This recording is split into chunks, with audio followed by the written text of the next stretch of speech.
السلام علیکم۔ تمام تعریفیں رب عز و جلال کے لیے اور لاکھوں درود حضور خاتم النبیین علیہ السلام کے لیے۔ حق ٹائم میں خوش آمدید، میں ہوں کاشف رسا۔ ناظرین، اس وقت عالم اسلام میں ہر جانب ایک ہی ماحول ہے اور وہ ہے جنگ کا ماحول۔ مسلمان جہاں بھی ہیں وہ اس وقت جنگ کی جو صورتحال ہے اس سے انہیں گزرنا پڑ رہا ہے، چاہے وہ ایران کے مسلمان ہوں، افغانستان کے ہوں یا پھر اسپیشلی پاکستان کے مسلمان ہوں۔ تو آیا بیک وقت تینوں بڑے اسلامی ممالک میں اس طرح یوں جنگ کا چھڑ جانا یا محض اتفاق ہے یا پھر ایک سوچی سمجھی سازش کا حصہ؟ ان تمام چیزوں کو آج ڈسکس کریں گے۔ پہلے پاکستان افغانستان کی جھڑپیں ہوتی ہیں، پھر اس کے بعد ایک دن کے بعد یہ خبر آتی ہے کہ ایران پر اسرائیل حملہ کر دیتا ہے، پھر جوابی حملہ جب ایران کرتا ہے تو پھر امریکہ بھی ایران پر حملہ کر دیتا ہے۔ یہ تمام معاملات کیا ہیں، اس پر تفصیل سے بات کریں گے۔ اس سے پہلے آپ سے ریکویسٹ، اگر آپ نے اب تک ہمارے چینل کو سبسکرائب نہیں کیا تو چینل سبسکرائب کر لیجئے۔ ویڈیو پسند آئے تو اسے لائک، شیئر اور کمنٹ سیکشن میں اپنی رائے بھی ضرور دے دیا کریں۔ ناظرین، سب سے پہلے بات کر لیتے ہیں پاکستان افغانستان کے درمیان ہونے والی جھڑپوں کے حوالے سے۔ پاکستان کا ایک موقف رہا ہے اور جو کافی زیادہ سمجھ آنے والا بھی ہے کہ پے در پہ پاکستان میں جو دہشت گردی کے حملے ہوتے ہیں اس میں کہیں نہ کہیں وہ لوگ ملوث ہوتے ہیں جن کا تعلق براہ راست انڈیا سے ہوتا ہے یا پھر وہ افغانستان سے ہو کر آتے ہیں اور یہاں پر حملے کرتے ہیں، یا پھر کہیں نہ کہیں ان کی جو ڈوریں ہیں وہ کہیں نہ کہیں افغانستان یا انڈیا سے جا کے ملتی ہیں۔ اب ایسے میں یہ ہوتا ہے، ایک تو پچھلے دنوں ہم نے دیکھا لاسٹ منتھ کافی زیادہ ترکی نے کوشش کی کہ پاکستان اور افغانستان کے درمیان معاملات حل ہو جائیں اور بیٹھ کر ایک ٹیبل پر بات کی جائے، لیکن کوئی نہ کوئی ایسے ڈیڈ لاک درمیان میں آ جاتا تھا کہ دونوں ممالک کسی ایک بات پر اتفاق کرنے کے لیے تیار ہی نہیں تھے۔ جو ڈیمانڈ پاکستان کی تھی وہ افغانستان تسلیم نہیں کر رہا تھا اور جو افغانستان کی ڈیمانڈ تھی وہ پاکستان تسلیم نہیں کر رہا تھا۔ یہ تو سفارتی معاملات ہیں کہ صحیح کون تھا غلط کون تھا، لیکن پاکستان کا ایک جو اقدام وہ یہ ہے کہ ہمارے ملک میں دہشت گردی کے لیے کسی کی سرزمین استعمال نہیں ہونی چاہیے۔ اسی لیے پاکستان نے انڈیا پر بھی حملہ کیا اور پھر اسی لیے اب جو جھڑپیں چلی افغانستان کی وہ وجہ صرف اور صرف یہ ہے کہ ہماری سرزمین پر جو دہشت گردی کے حملے ہوتے ہیں وہ ان میں ملوث کوئی نہیں ہونا چاہیے۔ جو ملوث ہوگا پہلے دہشت گردوں سے ہم احتساب کریں گے اور اس کے بعد ان کے اعلی کار سے بھی ہم جواب طلبی کریں گے، ان سے بھی ہم پہلے تو بات چیت کر کے مسائل حل کرنے کی کوشش کریں گے۔ جب بات چیت سے نہیں ہوگا تو پھر دوسرا راستہ ہمیں اختیار کرنا پڑے گا۔ یہ تو ایک پوائنٹ ہو گیا جو سمجھ آتا ہے کہ یہ ویلڈ پوائنٹ ہے، لیکن اصل میں 2 روز قبل اگر آپ نے دیکھا ہوگا نریندر مودی اور نیتن یاہو کی جب ملاقات ہوتی ہے تو اس میں ایک اسپیچ نکل کر سامنے آتی ہے نریندر مودی کی جانب سے کہ ہم افغان طالبان کے ساتھ ہیں، انہیں سپورٹ کر رہے ہیں، اور پھر وہی بیان نیتن یاہو بھی دیتا ہے کہ ہم جو انڈیا نے کہا مالی سپورٹ ہم بالکل افغانی طالبان کو کرنے کے لیے تیار ہیں۔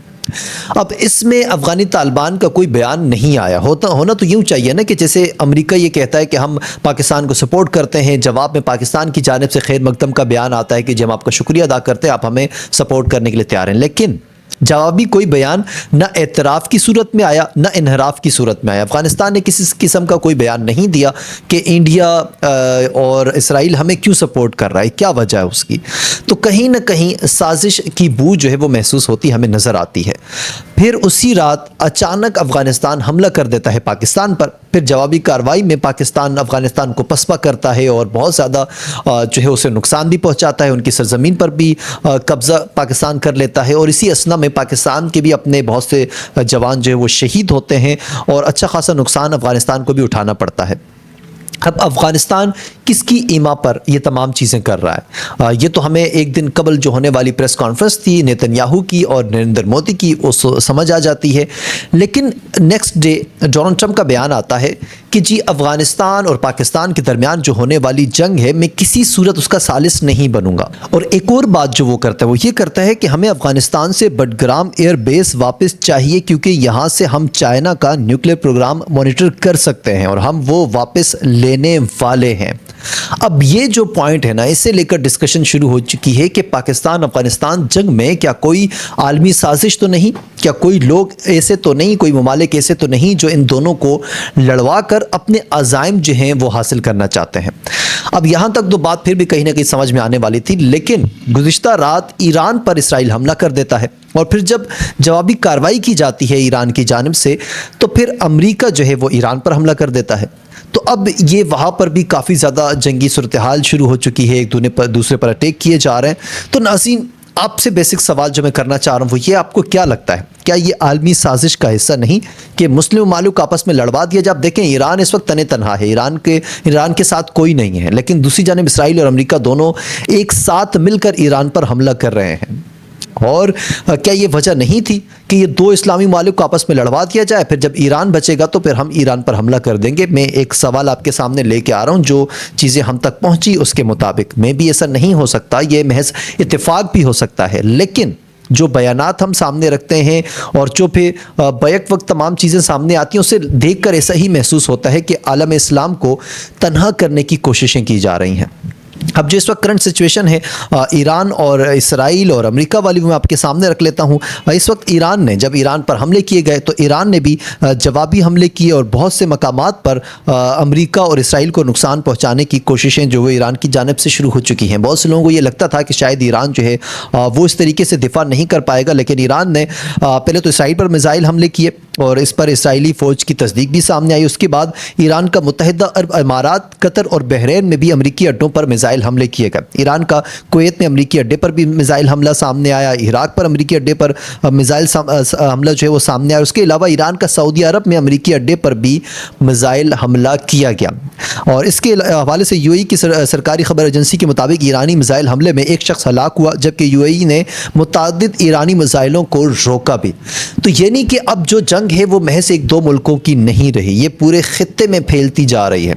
اب وہ ڈونلڈ ٹرمپ صاحب جو یہ کہہ رہے تھے کہ میں جو وہ ہے بہت زیادہ امن کا ایک علمبردار ہوں، میں پوری دنیا میں امن دیکھنا چاہتا ہوں، گزشتہ دنوں جب ان کا بیان سامنے آیا کہ میں پاکستان افغانستان کی جنگ کو ہرگز نہیں روکوں گا، اس سے ہی ثابت ہو چکا تھا کہ آپ کتنا امن دیکھنا چاہتے ہیں۔ آپ امن صرف تب دیکھنا چاہتے ہیں کہ جب پاکستان 3-4 گھنٹوں کے اندر انڈیا کی اینٹ سے اینٹ بجا دیتا ہے، تو تب آپ کو یاد آتا ہے کہ نہیں جی خطے میں امن ہونا چاہیے۔ لیکن جب دو مسلم ممالک آپس میں لڑتے ہیں تو تب آپ کو امن یاد نہیں آتا، جب اسرائیل حملہ کرتا ہے ایران پر تب آپ کو امن یاد نہیں آتا، آپ بھی ایران پر حملہ کر دیتے ہیں اور بہانہ یہ بناتے ہیں کہ جی وہ نیوکلیئر ٹیسٹ وغیرہ کرنے لگے ہیں اور یہ تمام چیزیں، جبکہ ایران اس پر اعلان کہہ چکا ہے کہ اس طرح کی کوئی معاملات نہیں ہیں۔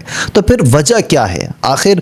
یک کا یک تمام چیزیں، یہ تمام جنگی کیفیت، جھڑپیں اور یہ تمام چیزوں کو ہو جانا، اس کے پیچھے معاملات کیا ہیں؟ حماس کا ایک بیان میری نظر سے گزرا، ان کا کہنا یہ تھا کہ عالم اسلام کو تنہا کر کے یہ کوششیں کی جا رہی ہیں کہ کوئی بھی شخص اس قابل بچے ہی نہ کہ جو فلسطین کا ساتھ دے سکے، اور یہ بات کہیں نہ کہیں سمجھ بھی آتی ہے کہ ایک ایک کر کے آپ ان کو مارو تاکہ یہ تمام ایک جگہ ہو کر آپ کے خلاف لڑ نہ سکیں۔ تو ناظرین، یہ تازہ ترین صورتحال ہے۔ اس حوالے سے میں لاسٹ میں ڈونلڈ ٹرمپ کا جو ہنگامی بیان جاری کیا گیا جس میں انہوں نے کہا کہ امریکی افواج نے ایران کے خلاف وسیع آپریشن کا آغاز کر دیا ہے۔ ٹرمپ کا کہنا تھا کہ ایران دہائیوں سے امریکی مرد آباد کے نعرے لگاتا رہا اور خطے میں امریکی مفادات پر حملے کا ذمہ دار بھی ایران رہا ہے۔ انہوں نے کہا کہ ہم ایران کی بحریہ کو مکمل تباہ کرنے جا رہے ہیں، اس آپریشن میں امریکی فوجیوں کی جانیں بھی جا سکتی ہیں، ایران کو کبھی بھی جوہری ہتھیار حاصل کرنے نہیں دیں گے اور ایرانی میزائل پروگرام بھی ہم مٹا کر رہیں گے۔ اب یہ کتنی خطرناک دھمکیاں جو ہیں وہ دی جا رہی ہیں، لیکن میں حیران اس پر ہوں کہ دنیا جو ہے وہ اس پر کوئی ایکشن ہی نہیں لیتی، کوئی بات ہی نہیں کرتی۔ یعنی کہ اس وقت دنیا کا مائی باپ جو ہے وہ ڈونلڈ ٹرمپ بنا پھر رہا ہے، وہ جو چاہتا ہے کرتا ہے، کبھی کسی ملکوں کی جنگ جو اس کے فائدے کی ہوتی ہیں وہ رکوا دیتا ہے اور کبھی کسی ملکوں کی جنگ وہ شروع کروا دیتا ہے۔ اب یہ امن والی بات تو خیر رہی نہیں۔ ٹرمپ کا مزید کہنا تھا کہ پاسدار انقلاب اگر ہتھیار ڈال دیں تو مکمل استثناء ملے گا، اگر ایسا نہ کیا تو یقینی موت کا سامنا کرنا پڑے گا۔ ایران برسوں سے امریکی اہداف پر حملے کرتا رہا، امریکی کسی انتہا پسند حکومت کو پروان نہیں چڑھنے دیں گے۔ یعنی کہ ایران پر حملہ دراصل امریکہ اپنی دفاع میں حملہ کرتا آ رہا ہے، بات تو کم از کم یہ ہمیں واضح نظر آتی ہے۔ ناظرین، یہ تھا ہمارا آج کا ولاگ۔ اس حوالے سے آپ کی رائے کیا ہے؟ کمنٹ سیکشن میں جائیں، اپنی رائے سے آگاہ کریں۔ مجھے اجازت دیجیے، پھر ہوگی آپ سے ملاقات۔ اللہ حافظ اینڈ پاکستان زندہ باد۔